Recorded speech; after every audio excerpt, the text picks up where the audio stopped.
Welcome back, everyone, and if you're new here, I'm so glad you found the channel. We're on an exciting journey to reach 10k subscribers by next year, and every like, comment and subscription brings us one step closer. Your support means everything. Now, let's jump into today's video. The Mediterranean sun was setting when I first laid eyes on the island. Standing at the bow of our research vessel, I watched as the fading light painted the rocky shores in shades of amber and gold. The locals called it the Sleeping Isle, though its true name had been lost to time. As an archaeologist, I'd visited many remote locations, but something about this place felt different. The way the waves crashed against its jagged cliffs, the eerie silence that seemed to emanate from its shores, it all spoke of secrets buried beneath both water and time. My name is Elias Drakos, and I led the expedition that would uncover something that should have remained forever hidden in the depths of the Aegean Sea. Looking back now, I wonder if Vasilis, the old fisherman who tried to warn us, knew what horrors we would unleash. His weathered face and trembling hands should have been our first warning, but we were too blind with ambition to see it. The Ancient Ones, he had told us that first evening at the locale taverna, his voice barely above a whisper. They made a pact with the sea itself. What sleeps beneath those waters? It is better to let it rest. At the time, we had dismissed his warnings as local superstition. Dr. Helena Kostas, my colleague, and the team's leading expert on ancient civilizations, had even smiled politely and assured him we were well prepared for any challenges the site might present. Our team was, indeed, impressive on paper. Mikhail Savas, our chief diver, had explored some of the most challenging underwater sites across the globe. Ariadne Xenakis brought her extensive knowledge of ancient Greek mythology, while Dimitris Vlahos's expertise in marine biology would prove invaluable, or so we thought, in understanding the underwater environment we would be working in. Captain Sofia Ioannou knew these waters better than anyone, and her vessel, the Aegean Explorer, was equipped with the latest in marine archaeology technology. The morning of our first dive was deceptively beautiful. The sea was calm, almost mirror-like, reflecting the cloudless sky above. As we prepared our equipment, I noticed Kostas Markakis, our tech specialist, frowning at one of the sonar readings. "There's something odd about the seafloor topography," he said, adjusting his instruments. "These formations, they're too regular to be natural." Mikhail and I were the first to descend. The water was unusually clear that day, visibility extending far beyond what we'd expected at this depth. As we moved deeper, the natural light began to fade, replaced by the artificial beams of our underwater lights. That's when we saw it, a structure that defied explanation. Rising from the seafloor was a series of massive stone blocks, fitted together with such precision that even after thousands of years underwater, you couldn't slip a knife blade between them. But it was the architecture itself that gave us pause. The angles and lines seemed to follow rules that didn't quite align with any known ancient style. It was as if someone had taken elements of classical Greek architecture and twisted them, creating something that looked almost but not quite right. "This is impossible." Mikhail's voice crackled through our communication system. "These ruins, they predate anything we've ever found in the region." He was right. The construction methods we were seeing shouldn't have been possible for any civilization we knew of from this area. As we moved closer to examine the structure, I felt the first stirring of unease. There was something about the way the shadows moved across the ancient stones, something about the patterns carved into their surface that made my eyes want to slide away. Mikhail must have felt it too, because he suddenly stopped, hovering motionless in the water. "Did you hear that?" he asked, his voice tense. I was about to respond when I heard it too, a sound that shouldn't have been possible at this depth. It was like a whisper, but not in any language I recognized. The sound seemed to come from everywhere and nowhere at once, reverberating through the water and into our bones. We completed our initial survey and surfaced, but that whisper stayed with me. That night, as our team gathered in the ship's conference room to discuss our findings, the excitement was palpable.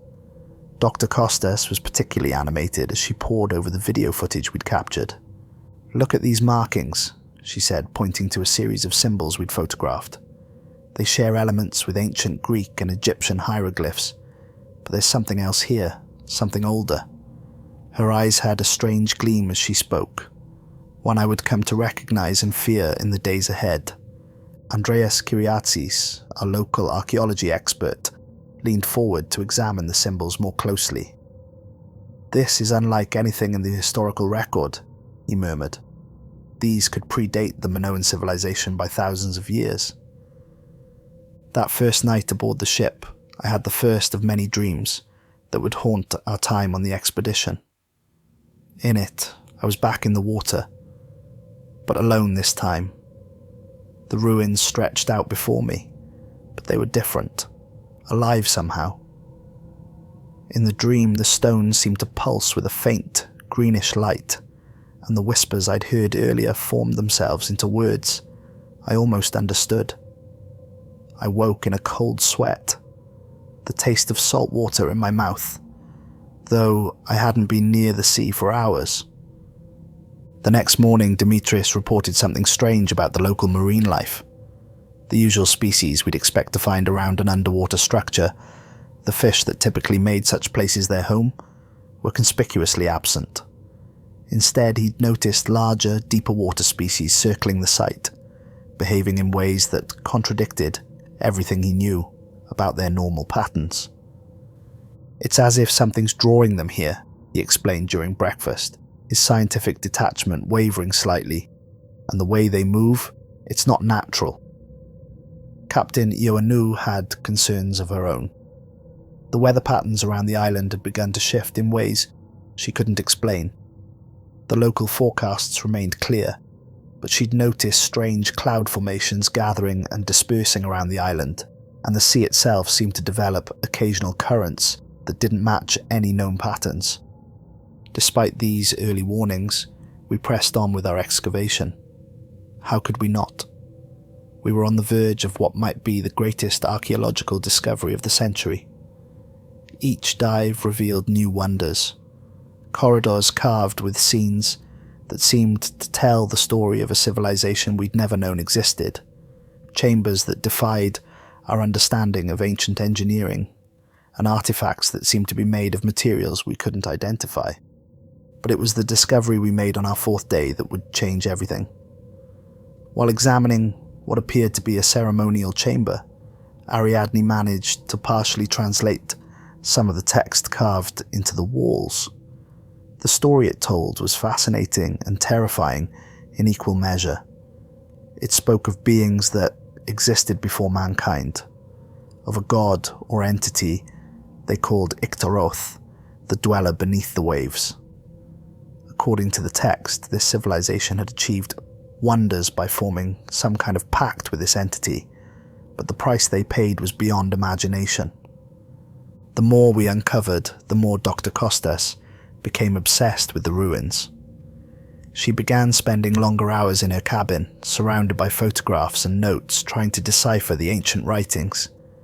I noticed she'd stopped joining us for meals, and when I did see her, there was something different about her eyes, a feverish intensity that hadn't been there before. It was around this time that Nikos Papadakis, our treasure hunter with a somewhat questionable past, began acting strangely as well. I caught him several times standing at the ship's rail in the middle of the night, staring into the dark waters. When I asked him about it, he claimed he could hear singing coming from the ruins, though no one else had reported anything similar. The turning point came when we discovered the sealed chamber. It was hidden behind what appeared to be a solid wall, but closer inspection revealed an intricate mechanism that, once triggered, caused the entire section to slide away with an ease that seemed impossible for its age. The chamber beyond was unlike anything we'd seen before. The walls were covered in reliefs depicting scenes that made my skin crawl. Creatures that seemed to be part human, part something else, engaged in rituals around a central figure that the artists had chosen to show only in suggestion, never in full view. But it was what we found at the chamber's centre that would seal our fate. Suspended in an elaborate holder, made of an unknown black metal, was an orb about the size of a basketball. Its surface swirled with colours that seemed to shift and change as you watched them, deep greens and blacks that moved like oil on water. Dr. Costas was transfixed the moment she saw it. "This is it," she whispered, her voice filled with an emotion I couldn't quite identify. "This is what they used to communicate with it, to control it." I should have stopped her then. I should have seen where her obsession was leading us. But I was so caught up in the magnitude of our discovery that I missed the signs that would have been obvious to anyone less blinded by academic ambition. That night, the dreams changed. Instead of the vague underwater visions I'd been experiencing, I found myself in the sealed chamber. But it was different, alive. The orb pulsed with a rhythmic light, and in my dream, I could understand the writings on the wall. They weren't just historical records or religious texts, they were warnings.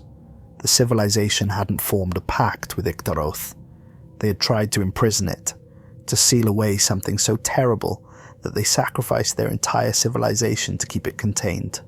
I woke with the absolute certainty that we needed to leave, to seal up the chamber and never return. But I was already too late. The changes in Dr. Costas became more pronounced over the next few days. She spent hours in the sealed chamber, meticulously photographing and transcribing the writings on the walls. Her notes became increasingly erratic, filled with sketches of the orb and fragments of text in a script none of us recognized. When she did speak to the team, it was only about the discoveries, her words tumbling out in a fevered rush. Ariadne tried to warn me about the translations she'd been working on. "These aren't just religious texts, Elias," she said one evening, her voice low as we stood on the deck watching the sun sink into the sea. "They're talking about something that existed before time as we know it. The symbols, they keep referring to a sacrifice, an entire civilization giving itself to the depths to keep something contained." The sea around the island had changed.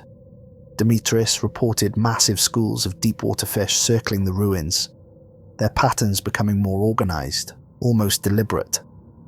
The water itself seemed different, thicker somehow, with an oily sheen that caught the light in ways that made your eyes hurt if you looked at it too long. Captain Ioannou came to me with concerns about the weather. The skies above the island remained perpetually overcast, despite clear forecasts, and the waves had developed an unnatural rhythm. "It's like the sea is breathing," she said, her usual confidence shaken. "In all my years on these waters, I've never seen anything like it." That's when the disappearances began. Nikos was the first. The night after we discovered the orb, he took the midnight watch.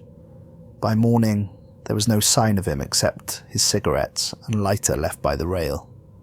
The search yielded nothing. The local Coast Guard found no body, no trace of what might have happened. Mikhail's diving behaviour became increasingly erratic.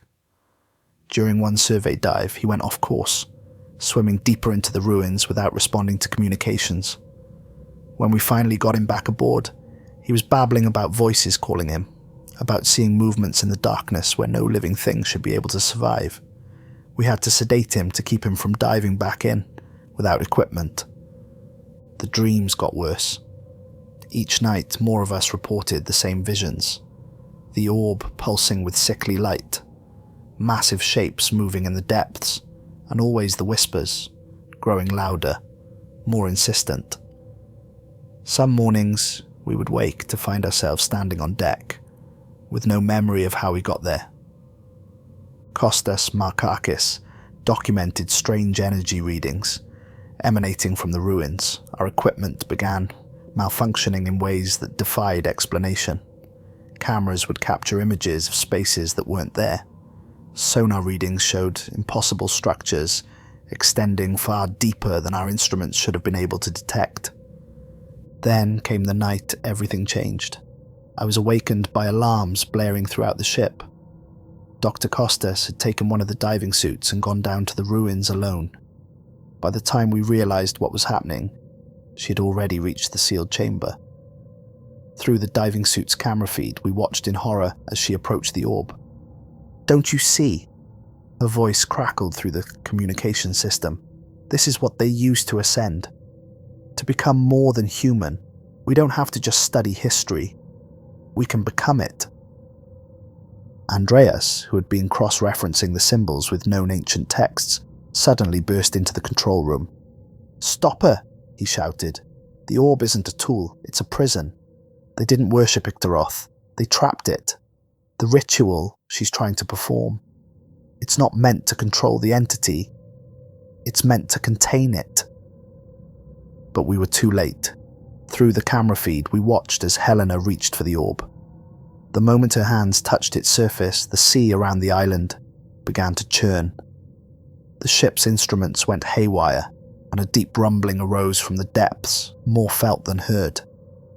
The camera feed distorted, but through the static we could see changes occurring in the chamber. The walls themselves seemed to pulse with an inner light, and the water around Helena began to move in ways that water shouldn't. Her scream cut through the communication system, not a scream of fear, but of triumph. "It's beautiful," she whispered. "I can see everything now. What they were, what they became, what we'll all become." The feed cut out completely then, but we could see the changes happening around us. The sea began to glow with a pale, greenish light that seemed to come from everywhere and nowhere at once. The air grew thick with a strange mist that moved against the wind, and the very temperature of the water began to drop rapidly. Dimitris, who had been monitoring the marine life, reported that all the fish had suddenly vanished. The sea had gone completely still, but not with the natural stillness of a calm day. This was the stillness of a predator about to strike. That's when we saw it, something massive moving beneath the surface. At first, it looked like a distortion in the water, a ripple that shouldn't have been there. But as it drew closer to the surface, we began to make out features that defied explanation. Shapes that seemed to shift and change as you looked at them. Appendages that moved in impossible ways. The entity that emerged from the depths was beyond description, a horror that our minds couldn't fully process. It was as if a piece of the deep itself had taken form, bringing with it all the terrors that lurk in the darkest parts of the ocean. Where it broke the surface, the air itself seemed to distort, and looking directly at it caused sharp pains behind the eyes. Captain Ioannou tried to start the engines to get us away from whatever was emerging from the depths, but nothing responded. We were trapped, forced to watch as more of the entity rose from the water. The sky had turned a sickly green colour, and the clouds above began to spiral around the site like water circling a drain. Through the chaos, we heard Helena's voice one last time over the communication system. She was laughing, but the sound was wrong, distorted, as if multiple voices were laughing at once. "The door is open," she said, her voice overlaid with other sounds that shouldn't have been possible for human vocal cords to produce.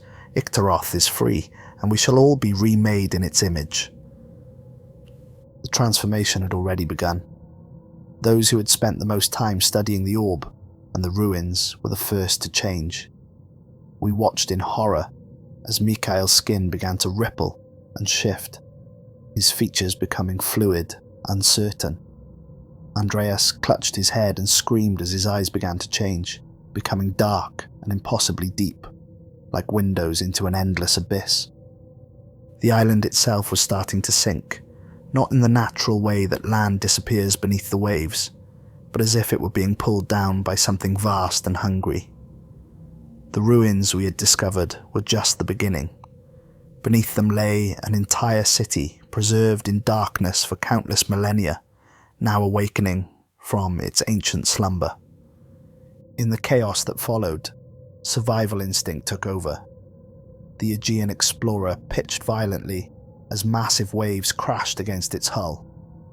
Captain Ioanu fought with the controls, trying to keep us stable, as the sea itself seemed to come alive around us. Through the spray and mist, I could see other members of our crew transforming, their bodies twisting into shapes that should not exist in our reality. Ariadne grabbed my arm, her fingers digging in with desperate strength. "The texts," she gasped, her voice barely audible over the howling wind. They weren't just keeping Iktaroth imprisoned, they were keeping it from completing its purpose. It's not just a god, Elias. It's a gateway, a bridge between what was and what will be. The sky had turned into a swirling vortex of green and black clouds, sparked with flashes of lightning that moved in patterns too regular to be natural. Each flash illuminated the massive form of Iktaroth as it continued to rise from the depths. Its true shape was impossible to comprehend. Every time I thought I could grasp what I was seeing, it would shift and change, like a dream slipping away upon waking. Demetrius, who had been closest to the port side when everything began, was already halfway through his transformation. His skin had taken on a translucent quality, and I could see things moving beneath it. Dark shapes that writhed and pulsed with each beat of his heart. His eyes, when they met mine, were completely black, but somehow still conveyed a mixture of terror and ecstasy. "The water," he said, his voice gurgling as if his throat was filled with liquid. "It's not water anymore. It's becoming something else. Something older than water. Older than Earth itself." Captain Ioanu made one final attempt to save us all. "The emergency rafts," she shouted over the storm. "We need to—" Her words cut off as a massive tentacle, iridescent and somehow both solid and liquid at the same time, wrapped around the bridge. The metal screamed as it was crushed, and I forced myself to look away before I could see what happened to her. Sophia Ioanu died a hero, giving the rest of us precious moments to reach the emergency rafts. But even as we struggled to launch them, I knew in my heart that the sea was no longer a means of escape. The water around the ship had changed completely. It moved with purpose now, reaching up with liquid tendrils that seemed to grab at anything they touched. Through it all, we could hear Helena's voice, though it no longer sounded human. She was singing in a language that hurt to hear, each syllable seeming to bend reality around it. The orb she had taken from its ancient prison now floated before her, its surface swirling with the same colours that filled the sky above. Kostas Markakis, our tech specialist, who had remained remarkably calm throughout the chaos, suddenly grabbed my shoulder. "Look," he said, pointing toward the island. The ruins we had discovered were changing, transforming, as we watched. The stone itself seemed to soften and flow like wax, revealing new structures beneath, buildings and towers that followed geometric rules that shouldn't exist in our universe. "It's not just rising," he explained, his scientific mind still trying to make sense of the impossible. "It's remembering what it used to be, what they all used to be." That's when I understood what the ancient civilization had really done. They hadn't built their city, they had grown it, shaped it from their own transformed flesh and minds after Iktaroth had changed them. And now the same thing was happening again. The air was filled with a sound like distant singing, but it wasn't coming from Helena anymore. It seemed to emanate from the ruins themselves, from the sea, from the very air around us. It was the sound of reality being rewritten, of what was becoming, what should not be. I watched in horror as Andreas, who had spent so much time studying the ancient texts, began to change. His body elongated, his skin taking on the same stone-like quality as the ruins. His last human words were a warning. "Don't let it complete the transformation. The stars, they're not right yet. If it finishes before the alignment, everything will be wrong. Everything will hurt." Through the madness and chaos, I noticed something crucial. the changes, the transformation. It seemed to affect those who had spent the most time studying the ruins and the orb first. Those of us who had maintained some distance, who hadn't fallen under the spell of the ancient knowledge, were changing more slowly. Ariadne, still clinging to her humanity, pressed a small notebook into my hands. "I translated more of the text," she gasped, her voice already beginning to take on an echo that shouldn't have been possible. "There's a way to stop it, but the price..." She couldn't finish her sentence as her jaw began to reform itself into something else entirely. The notebook contained her final translations, written in increasingly erratic handwriting. The ancient people had discovered a way to reverse the transformation, to force Ictaroth back into its prison, but it required a sacrifice. Not of blood or life, but of knowledge itself. Everyone who had seen, who had learned, who had begun to understand, they would have to be sealed away with it. The realization hit me like a physical blow. The ancient civilization hadn't been destroyed by Ictaroth. They had chosen to imprison themselves along with it, sealing away not just the entity, but all knowledge of its existence. They had sacrificed their entire civilization to save the rest of humanity. And now, as I watched my friends and colleagues transform around me, as I felt the first tingles of change beginning in my own flesh, I understood what had to be done. The orb wasn't just a prison. It was a beacon, a key, and a gateway all in one. If we could return it to its chamber, if we could seal it away again. But Helena stood between us and any hope of reaching the orb. She had completed her transformation, her body now a shifting mass of angles and curves that hurt to look at directly. The knowledge she had gained from the ancient texts had driven her mad, but it had also given her power. She moved through the air as if it were water, trailing tendrils of reality warping energy behind her. "Why fight it?" Her voice came from everywhere at once. "This is evolution, Elias. This is transcendence. Look at what we're becoming." Around us, the sea continued to change, to rise, to remember what it had been before. Time as we know it existed. The very fabric of reality was beginning to tear, and through the gaps I caught glimpses of things that no human mind was meant to comprehend. Our world was being unmade, transformed into something older, something alien, something that existed before the stars took their current positions. Time itself seemed to warp around us as I fought my way across the heaving deck. The transformation was spreading through my body now. I could feel it in my bones, in the way my perception kept shifting between what was and what should not be. But I still had my mind, my purpose. The others who had maintained their distance from the artifacts were in similar states, caught between humanity and something else. Kostas Markakis appeared beside me, his form flickering between human and something else with each flash of the unnatural lightning above. "The equipment readings," he managed to say, his voice distorting. "Before everything went dark, the energy patterns were cyclic. There's a rhythm to it, Elias. A pulse, like a heart beating." His words triggered a memory of Ariadne's translations. The ancient texts hadn't just been about sealing away Ictaroth. They had described it as binding a sleeping god, and like any sleeping thing, it had a rhythm, a pattern to its dormancy. Through the chaos, I could see Helena floating near the orb, her transformed body radiating waves of impossible energy.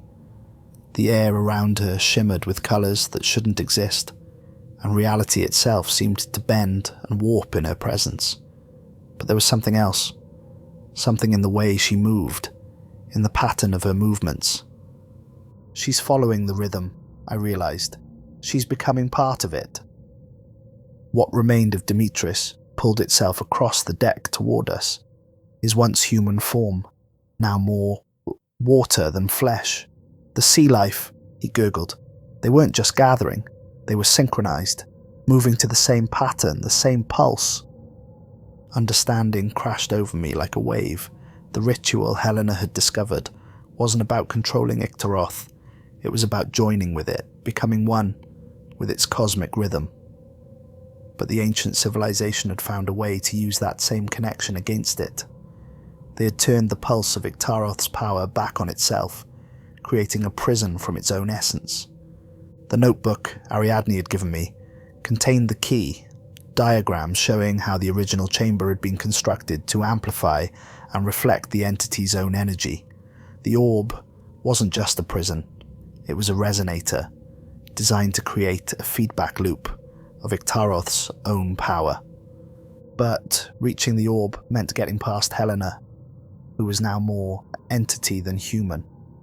She turned her attention toward me, and I felt the weight of ancient knowledge pressing against my mind. Visions of impossible cities and civilizations flashed before my eyes. Things that had existed before our world. Things that would exist after it ended. "You still don't understand," she said, her voice carrying harmonics that made the air vibrate. "This isn't destruction, it's remembering. The world is remembering what it used to be, what it was always meant to be. We're not being changed, we're being restored." The remaining crew members who had retained some of their humanity gathered around me. Captain Ioannu's first mate, his body already half transformed into something crystalline and fluid at the same time, spoke with a voice like grinding stones. The emergency protocols, the charges we carried for underwater demolition. If we can't reach the orb. I understood what he was suggesting. If we couldn't seal Ictaroth back in its prison, perhaps we could bury it all again, buy time for another generation to find a better solution. But the charges were in the hold, and the ship was rapidly becoming part of the transformation itself, its metal hull flowing and reshaping into organic forms that defied physics. That's when I noticed something about Helena's movements. Despite her transformation, despite the power she now wielded, she never strayed far from the orb. She was bound to it, just as it was bound to Ictaroth. The connection worked both ways. The entity itself continued to rise from the depths, its vast form now blocking out most of the sky. Each movement it made sent ripples through reality, causing time and space to flex and distort. But those ripples had a pattern, and that pattern was centered on the orb. With the last of his humanity, Kostas Markakis made his final contribution to our mission. He had been tracking the energy patterns throughout our expedition, and even now, his scientist's mind recognized the underlying mathematics of what we were witnessing. "The resonance," he said, his words coming with increasing difficulty. "It peaks and ebbs. When it ebbs," I understood. We would have one chance during a momentary weakening of the energy field to reach the orb. The challenge would be knowing when that moment would come. But as the transformation spread further through my body, I realized I could feel it, the pulse of Ictaroth's power, the rhythm of its ancient heartbeat. The next few moments exist in my memory, like fragments of a broken mirror. I remember the surge of energy weakening, the momentary look of surprise on Helena's transformed face as we rushed forward. I remember multiple hands, some still human, some decidedly not, grasping the orb. I remember the sound, a tone so pure and terrible it seemed to cut through dimensions. The orb responded to our touch with a surge of power that felt like lightning through my veins. Helena screamed in frequencies that shattered what remained of the ship's windows. The very air seemed to tear open around us, revealing glimpses of other places, other times, other realities. But we had our chance, and we took it. With strength born of desperation, we fought against Helena's hold on the orb. The ancient chamber below was pulling at it, trying to reclaim its prisoner. Helena's form began to distort even further as she fought to maintain control, her body stretching and twisting through dimensions our minds couldn't process. The next part is difficult to describe with any accuracy. The orb's surface began to ripple and pulse with increasing intensity. The colours within it swirled faster and faster, and I felt knowledge pouring into my mind. Terrible, wonderful, impossible knowledge. I saw the true history of our world, saw what came before, saw what waited in the spaces between spaces. But unlike Helena, I didn't try to embrace this knowledge. Instead, I focused on the pulse, the rhythm we had discovered, and I began to push back against it, using the orb's own resonance to create a counterpoint, a discordance in the cosmic harmony Ictaroth was trying to restore. The effect was immediate and catastrophic. Reality itself seemed to scream as the feedback loop took hold. Helena's transformed body began to dissolve, drawn back into the orb, along with the essence of Ictaroth. The massive entity in the sky started to collapse in on itself, its impossible form twisting and folding as it was pulled back toward its prison. The last thing I clearly remember is the look in Helena's eyes, no longer human, but filled with a mixture of rage and revelation, as she was drawn back into the orb, along with all the knowledge and power she had gained. The orb itself began to descend, pulling everything it had transformed back with it, the ruins, the transformed crew members, the very water that had been changed. I fought against its pull, clinging to what remained of my humanity, to the memory of who and what I was. The transformation had already begun in me, but it wasn't complete. I had a choice that Helena and the others had lost, the choice to remain human, to reject the terrible perfection Ictaroth offered. The last thing I heard before losing consciousness was a voice, perhaps Helena's, perhaps Ictaroth's, perhaps both, whispering in my mind, "You cannot truly seal away knowledge. It waits. It dreams. It remembers." I awoke 3 days later in a hospital on the mainland. They told me I had been found floating on a piece of debris, the sole survivor of what they assumed was a tragic accident at sea. The official report blamed a sudden storm and equipment failure for the loss of the Aegean explorer and her crew. No trace of the island was ever found. The coordinates we had so carefully documented now show nothing but empty ocean on every map and scan. Sometimes I wonder if it ever existed at all, if everything I remember actually happened. But then I look in the mirror and see the subtle changes in my reflection, changes that grow more noticeable with each passing day. And at night, when I dream, I can still feel it, the pulse, the rhythm, the beat of something ancient and terrible waiting in the depths. The knowledge we discovered is sealed away again, hidden beneath waves that now move to in rhythm only I can feel. But Helena was right about one thing. You cannot truly seal away knowledge. It waits. It dreams. And sometimes on quiet nights when I walk along the shore, I hear whispers in a language that should not exist, carried on winds that smell of ancient seas. They tell me that what we found wasn't just a discovery. It was a beginning. Somewhere deep beneath the waves, in a chamber that exists between what is and what should not be, an orb pulses with ancient power.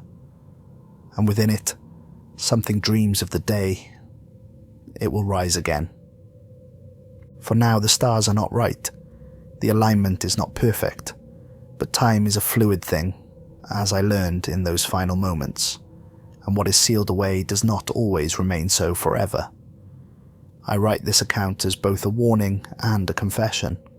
We found something ancient and terrible off the coast of Greece, something that should have remained forever hidden in the depths.